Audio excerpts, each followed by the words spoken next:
Mind blowing facts about birds. Humming bird ఈ పక్షి వెనక్కి కూడా ఎగరగలదు. పక్షులన్నిటిలో ఇది చాలా చిన్న పక్షి. ఇవి ఏకతాటిగా 500 మైల్స్ ఎగురుతాయి. ఈ పక్షులకి వాసన అంటే తెలియదు. యాంటీ చాలా విచిత్రంగా ఈ పక్షి చీమల మధ్య పడుకుంటుంది. ఇవి చీమలతో సావాసం చేసి ఒంటిపైకి ఎక్కించుకుని కుట్టించుకుంటాయి. ఓవెల్ గుడ్ల గూబ ఇవి ఆహారాన్ని నమలకుండా డైరెక్ట్గా మింగేస్తాయి.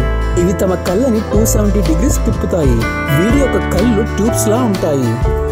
ఓల్స్ అనేవి వేరొక ఓల్స్ ని హంట్ చేస్తాయి. బ్లూ జేస్ ఇవి కాల్షియం కోసం పెయింట్ చిప్స్ ని కలెక్ట్ చేస్తాయి. ఇవి చాలా ఇంటెలిజెంట్ బర్డ్స్. ఇవి గ్రద్దల్ని ఇమిటేట్ చేస్తాయి. ఫ్రిగేట్ బర్డ్ ఈ పక్షి గాల్లో నిద్రపోతూ ఎగురుతూ ఉంటాయి. వీటి యొక్క రెక్కలు చాలా పెద్దవిగా ఉంటాయి. వీటి కాళ్ళు చాలా చిన్నవి వలన ఇవి నీటి మీద నేల మీద తిరగలేవు.